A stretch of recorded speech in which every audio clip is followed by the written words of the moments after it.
Ladies and gentlemen, guys and dolls, cats and chicks, you're listening to Viva ENT. This is Johnny The Capo. I am live in Seattle. This is our New Year's Eve show.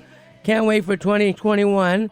I'm here with my co-host, Mr. Devin, the teleprompter guy. Devin, the teleprompter guy. Cool. Our producer is Nathan today. Say hi, Nathan. Good afternoon. I got my buddy Dave Liu online. Dave, say hello to Seattle. Hey, Johnny. Hey, man, how you doing? So, I'm just trying to figure out what I'm going to wear tonight to my my front room. now you got to see what I got on right now. I got a black sequence jacket on, man. I'm not kidding. Wait till you see the video later on the group. But anyway, we're going to talk about the year in music 1979, and we're gonna go from we're gonna do the top 20, and we're gonna count down from 20 to number 1. So before we get started, though, I want to say Happy New Year and all the good wishes to our group, Viva ENT Talk Radio, Rock, Pop, and Soul. Yeah, we got 850 members and growing. And Yeah, 850. We're heading to 1,000. And then, Dev, you got a quick commercial that you wanted to do for one of your pals? Yes. So Devin Creisler Studios, please check it out on YouTube. Yes. And if you want a music video yourself, call me up at 206-225-1004. And if you have weeds at your place and you need to rent some goats, call Ed with Earth Craft Services, 206-240-5573, or check out earthcraftservices.com. Okay, we're laughing, but it's serious. The guy, that's Ed the Goat Man? Ed the Goat Guy. Ed the Goat Guy. I love it. Well, he's been doing work up in Shoreline and... And we've been working on music videos together, too. He's a musician, too. So, oh, yeah. So there you go. So, Dave, here we go. We're going to start from number 20, and the number 20 song of the year 1979 is... It is Good Times by Chic. Oh, yeah. Oh, yeah. Which sounds a lot like Rapper's Delight. It sure does, doesn't it? Because they took this beat, I think. Yeah. Sampled It did sound like it did. So I know you remember that song. You've played that song a million times, Dave, as a DJ. Oh yeah, back in the early '80s, that was popular. Mm-hmm. But now today, it's kind of funny. I was looking in the mirror the other day, and it's like the stuff that is relevant to us in our minds isn't relevant to anybody else in their minds today. So. Well, the thing is, a lot of people that as kids are listening to the music that their parents were listening to, so it just keeps going and going and going. Yeah. And that's why we like to do these shows, because we're bringing memories. A lot of people remember what they were doing when a particular song came out. I know I do, and I'm pretty sure you do too, Dave. So, yeah, what'd you think of that song? I love it. Yeah, it's a great song. Definitely DJ worthy. DJ worthy for sure. It's the last day of 41 years since 1979. It's No kidding, man. 42 years next week. You dig that song, Nathan? Absolutely. There's not much not to like about it. Okay, so what's the next one? Next one is What a Fool Believes by the Doobie Brothers. Okay.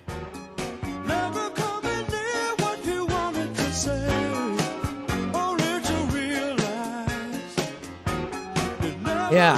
Definitely different than his other work. Yeah. I got mixed feelings about Michael McDonald. I liked him when he first hit the Doobie Brothers with Taking It to the Streets. Of course, that song is like been played a million thousand times. Dave, chime in on this song. I think that when Michael McDonald joined the Doobie Brothers, it took it in a totally different direction. Oh yeah. And I was never a real fan. I liked Michael on his own, but I didn't like him with the Doobie Brothers. Yeah. I preferred. I saw the Doobie Brothers a couple of years back, and it was just great having the old group back together versus having Michael McDonald with his keyboard in there. But that was popular back then, too. So It worked, and it did work for them for a while. Tom Johnson left the band for some crazy reason, and he was the normal lead singer all those years for the Doobie Brothers with all those hits. And then all of a sudden, Michael comes in with that distinctive voice. I liked Taking It to the Streets, but after that, I didn't like much that he did with the Doobie Brothers. Personally, but this song was a big hit. It's the number 19 song of the year.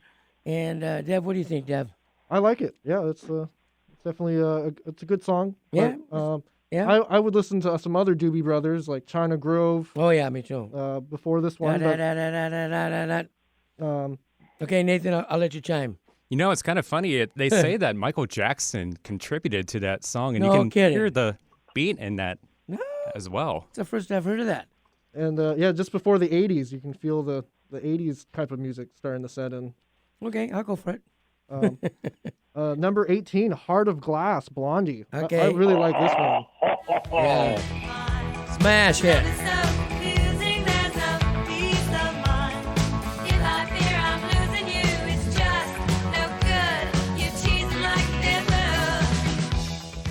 Yeah, well, okay, I'll go first. Smash hit. Blondie took the charts and the country by storm. Everybody loved her. I don't think there was anybody that didn't care for her, and she was a big phenomena. And what say you, Dave? Oh, Debbie Harry, I wore that cassette out playing it. I mean, that was what was it? Over and over. I couldn't play that. I remember sitting in my garage in Winnemucca, Nevada. Oh my God! Playing that cassette over and over. Winnemucca. Oh my gosh. Winnemucca. I know where it's at. Yeah. I'm sorry. We're going to be talking a lot more about Blondie in the 80s, too. She and beyond. I mean, she was just in Seattle a couple years back at Bumper Shoot. Oh, cool. Yeah, Debbie Harry, she's got to be pushing 70-something years old now. I would say, yeah, probably, especially since I am.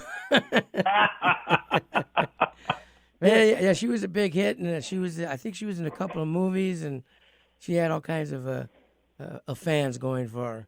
She still has it, though. At Bumper Yeah. Shoot, she still was rock. And this was awesome. just 2 years ago? Yeah, I think it's just 2018. Yeah, I wish I would have saw that. That's for sure. Nathan, what's your word on this? Blondie? Oh, yeah, you're good. I caught him by surprise. Okay, so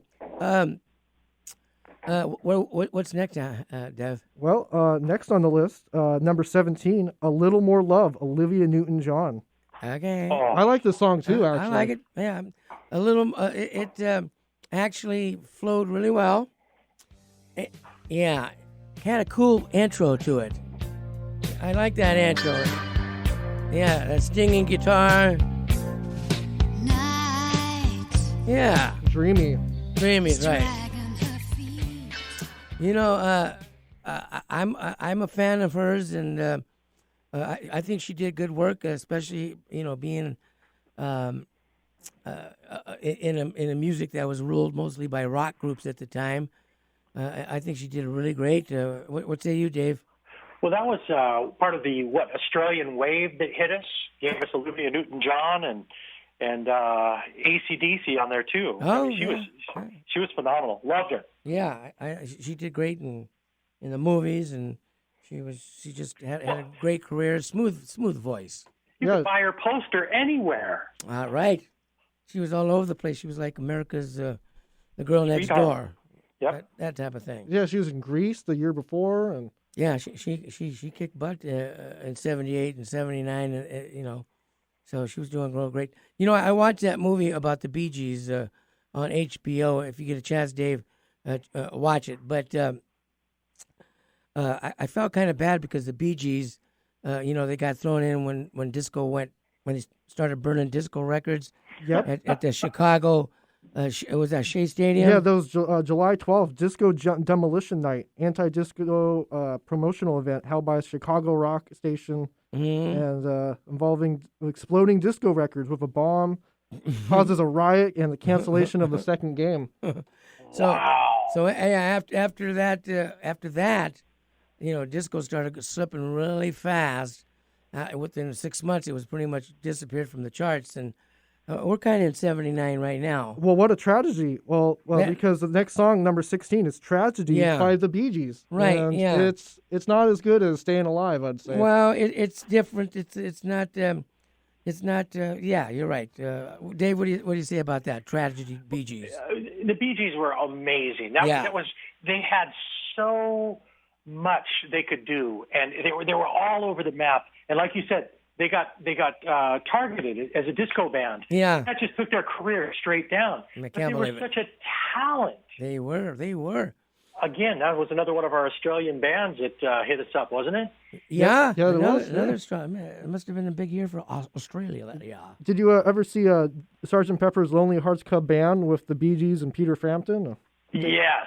Yeah, what did you think of it?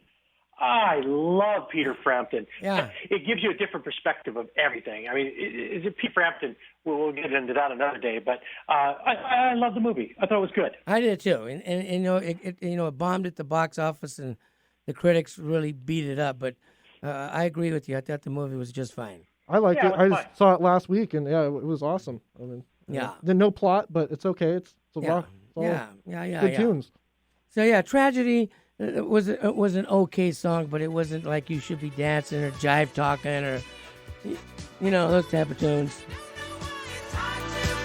Okay. Definitely hearing that Staying Alive. Yeah. Great harmony. Well, they were hitting that falsetto. Since they did Staying Alive, that falsetto was in just about every record after that. So that was part of the sound. But yeah, they didn't have 4 number 1 consecutive single hits like they did previously. Yeah. They set the world record, and they still hold that till this day. But Four consecutive number ones. number ones in the Wow. in Surprised 78. Surprised the Beatles didn't do that. So number 15 is Fire by the Pointer Sisters. Fire, written by Bruce Springsteen, wrote it. I used to play in the band back in Vegas. You used to play this? Oh yeah, I used to sing it too. I'm riding in your car. Real cool. Turn on The radio. Remember when I don't know, Bugs Bunny, or not Bugs Bunny, but Elmer Fudd did it. I think it was on Rick D's chart where Elmer Fudd did Fire. Oh my God. But that was a killer song, man. That was a great song back in the day. Great song, and the point. It still holds today, though. I mean, Yeah. it still holds. Yeah, it has stood the test of time, no question about it.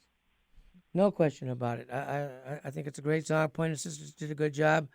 It was, and they played the hell out of it. And would that be considered disco? No. No, it's more of a I'd say I'm going to classify it rock / R&B. What do you think, Probably Dave? adult contemporary, I think. But Okay, yeah, you're right. Yeah, adult contemporary. That sounds good too. Okay. It's kind of funny. The record producer, Richard Perry, had to introduce the song to the Pointers by playing them a tape of Bruce Springsteen singing it, and that caused Anita Pointer to say, "It's too low for me. I guess you want Ruthie to sing it," so they changed who was singing the song. Oh, no kidding. Wow. Wow, that's good. That makes sense. For sure, they probably, when they demoed it and heard it at first, they probably said, "Oh, my gosh." With Bruce and that gravelly voice that he has. Yeah. Cool, man. So number 14 is Making It by David Naughton. I don't even remember it.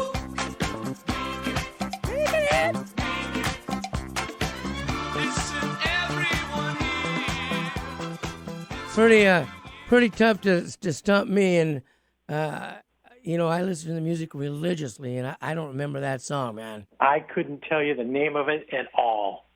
So that means it didn't get any play, but it's the number 14 song of the year. That's incredible. That's incredible. I mean, I especially me, because I was there in the day, and sheesh, I don't remember that song. I don't remember nothing about that one. Yeah, it's on my list now. I make a playlist of the top 100 of every year, it's and right I've there. been listening to them. But before this, I had no idea about this song. Yeah, I never heard that song, man.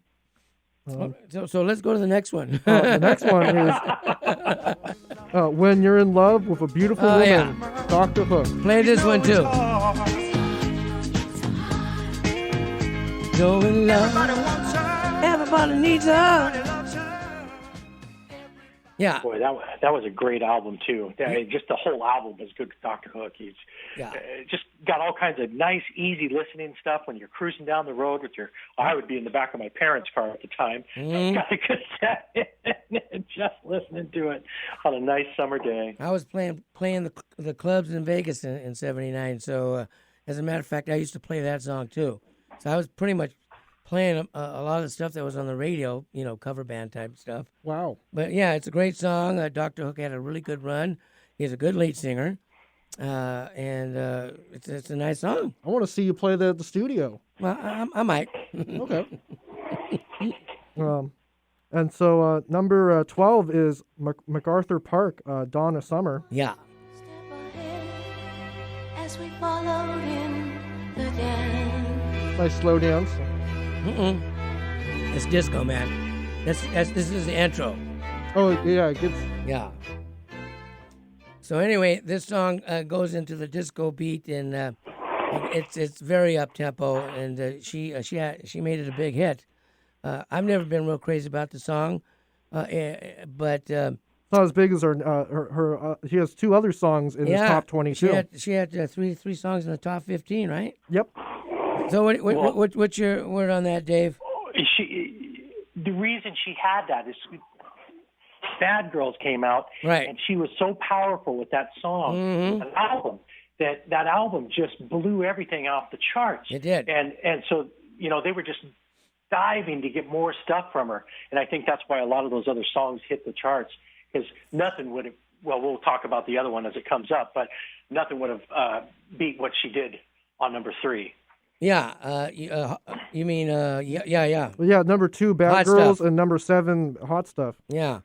I mean, those 2 are just. Remember in the roller Beep, ring beep. when you're Yeah. doing roller skating in the old roller rink and Beep, beep. and beep beep, yeah. Bad Girls came on. Oh man, that was awesome. But no, I wasn't a big fan of the whole album, but they couldn't get enough of what she put on there, so they just kept feeding it. Well, I'm a big Donna Summer fan, and I love just about everything she did. So. Well, what we heard was from the intro of the extended version, but let's get into some of that disco on the recording here. Good deal. There it is.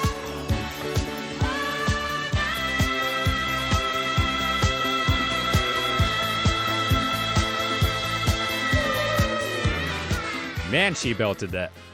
Yeah, she had the range, no question about it. Oh yeah. Yeah, she could do it. Now, what's next there, Devin?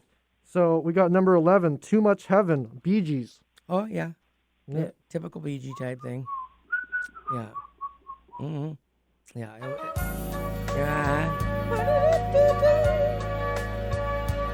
Yeah.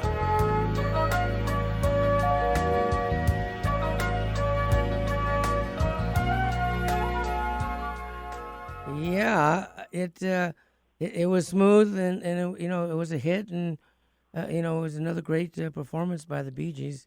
Dave, you remember that record? Oh, I do. I mean, the Bee Gees, like I said, they're a staple when it comes to the '70s, and they just got punched into that disco. Yeah. And when it was over, they were still rocking, but nobody was listening. Yeah, I know. It's a doggone shame. It's incredible that even happened to those guys. But it's a great song. I like it for sure. Gives me sad eyes, like number 10, Robert John. I do remember this song, but I can't say I'm a big fan of it. Oh, he was nominated for a Grammy for that one. No kidding. Sad Eyes? Sad Eyes? Sad Eyes. No kidding. Well, it must have not been that bad. It's not Robert Johnson. Yeah, Robert John. Yeah. I had no idea it's nominated for a Grammy. It's over.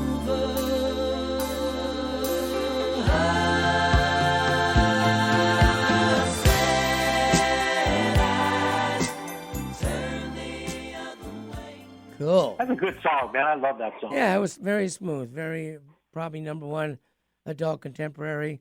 As Dave said, it got nominated for a Grammy. I guess I like it better than I thought I did.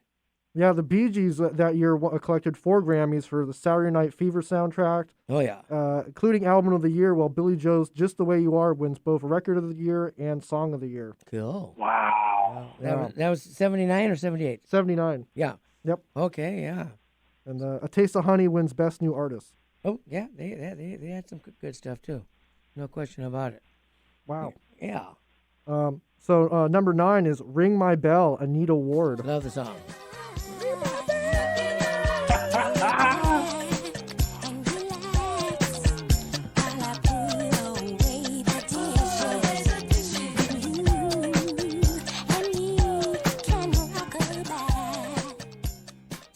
experimenting with the electric. It's the song is very pretty much Got a sound of its own. Yeah, I love the song.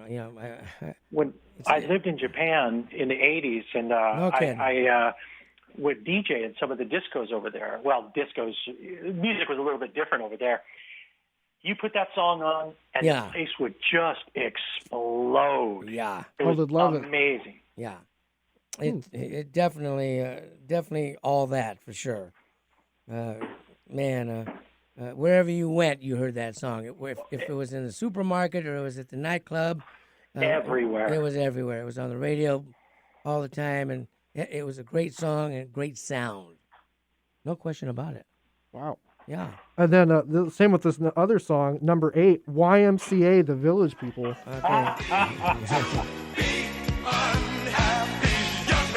Yeah. There's a place you can go. I said, Young man. When you're short on your dough, you can stay there. And I'm sure you will find many ways. Well, what can I say? It's There's a song where the dance is just as well known as the song. oh yeah. Everybody knows huge. it. Anywhere you go, any stadium, everybody's doing that song. I've done it at my DJ shows. Can you believe it? I do the YMCA. They request that sometimes. Get everybody going. Federal Farmers Market, yeah. Yeah. Rose likes that. I'm sure you've done it, Dave. Oh, a million times. That's such a staple. The village people with their outfits. Nobody's really seen anything like that. So these guys come out. You got the cop, you've got the native, you got the construction guy.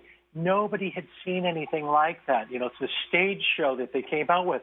What was that? Dick Clark used to have them on American Bandstand, and then what was the other one? Not Soul Train. Love Train? Maybe it was just. No, I think it was American Bandstand is what I'm thinking. Yeah, it is. Remember? Yep. They'd go out there and they'd be on their little outfits on those little podiums singing. It was a great time.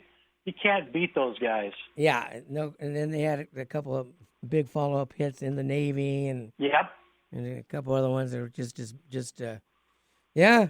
I think after the Beatles, they had to be their second original boy band. Cool. And they started early, January 6th of 79 with the YMCA dance on the American Bandstand. Yeah. No kidding. So that carried out for the whole year to be number 8. Yep. Wow. Oh yeah. That's some hot stuff. Just Huge. like number 7. Man. Now, it's one of my personal favorites, Hot Stuff. Hot Stuff by Donna Summer. There's another one. I used to play and sing this. I love the guitar lick. Da da da da da da. Of course, with me, it's the guitar lick. Yeah. Yeah. Baby this evening. Well, here we go. Donna Summer again, Dave. She was phenomenal.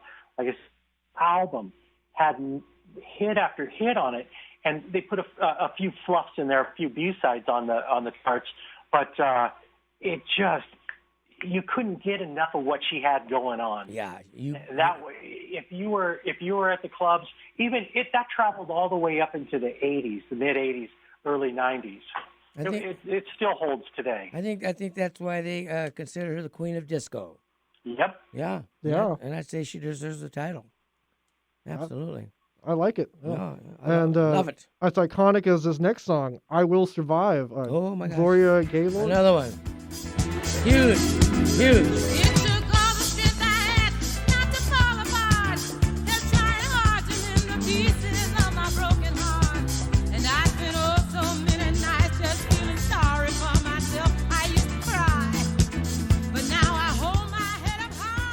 Very cool.